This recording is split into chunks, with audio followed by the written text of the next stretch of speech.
Okay, a few more things we're going to do on this post. First one is add one of those things. Just hover over it, it says insert more tag. I'll show you why this matters in a minute, but basically after about the first paragraph or so, insert a more tag, because what that'll do, basically I'll explain it later properly, but basically what it'll do, on the front page of your site you're just going to show an excerpt from the post, and that defines where the excerpt is. It gives you control over it rather than letting some software do. Next up, one of the things, if you remember, Yoast said about was an image, and I'll generally add an image into the post. Not always, but if I've got one that's relevant and you need to make sure that you've got the copyright for it, I'll show you a site actually now where you can get those. Just a minute. Okay, the site's called Stock Exchange, and that's actually shortened to the letters SXC, Sierra X-Ray Charlie .hu, which is H for hotel, U for uniform. It's owned by Getty Images, but obviously by the HU extension it wasn't originally then. What you can do is search for an image. So let's go image, let's be really brave. And it will bring up usually some premium results there, but you just go for the regular results. Pick on one of them, hover over it, and you can see a slightly larger image. That's cash register, that's obviously a coin of some sort, quite an old one. And that one has extra restrictions. The guy must be notified and credited, so I ignore those. Many can't be bothered to go through that process. I want to use it now or not at all. So got a nice tranquil looking scene there. Scroll down, that needs whatever. So you just scroll through, find an image that you like, and then just double check that you're allowed to. That one, standard restrictions apply, that one's fine. Now you can copy, right click and copy the image there, or you can click on it to get a really big picture, and that's what I'd normally do. It looks blurry because that's just how that particular image is, because it's focusing on that flower. And that's a really big image. If we look at image properties, image info, that's 4,000 pixels almost by 2,500 pixels. That's big. I'll download that, save it somewhere, and then add media. Now I'm not going to use that particular one. Actually I could, let's do it for simplest. Okay, I've saved that giant image. Then click your cursor where you want the image to be and click the Add Media button. Now you can do this with PDFs, you can do it with audio files, anything, but I'm going to select that one.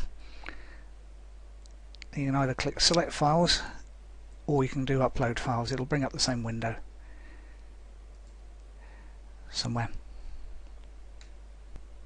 Okay, I've done Select File now.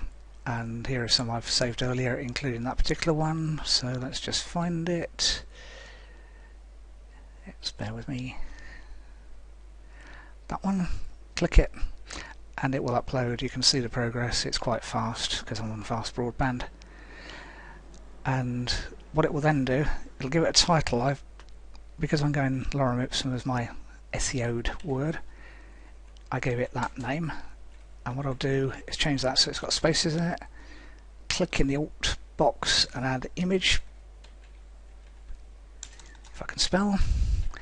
And then you get different options here. Right align because that's what I last used. Let me just move that up a little bit. Link to a custom URL. No, it's just going to go to its ordinary one, size medium, insert into post.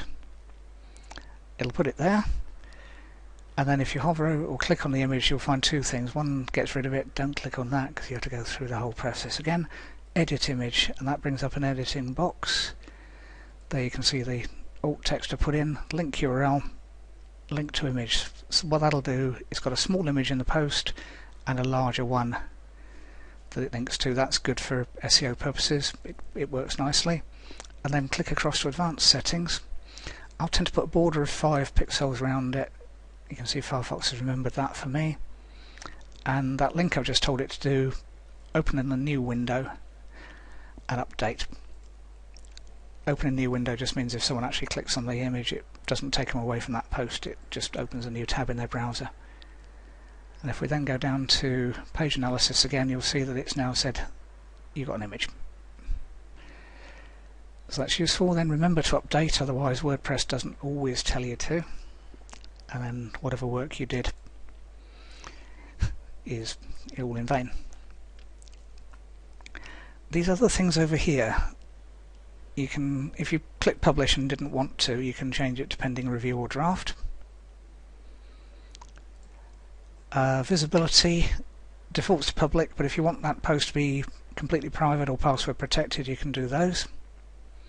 Public and sticky, you're probably not going to, but you might want to, but there's better ways of doing that.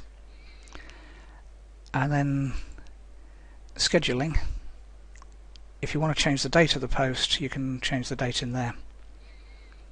So it knows it's January, it knows it's this year, it knows today's date, I was recording it, and it knows today's time. But you can change that and you can publish in the future, and WordPress will then just drip feed those.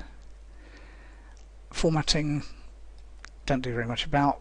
We've got a category of uncategorized, it's in that, but if you wanted a new category, that tags I tend not to use. Featured image I tend not to use. So that's basically it. That's all done, and if we click view post again, you'll see that the image is in there, and clicking on the image brings up a new one of that fantastically detailed thing. Okay, that's it for those. We'll then go on to pages in a minute. We've done one already, which is the contact page, but I'll show you another one, and that'll probably just about wrap it up. So see you in the next video.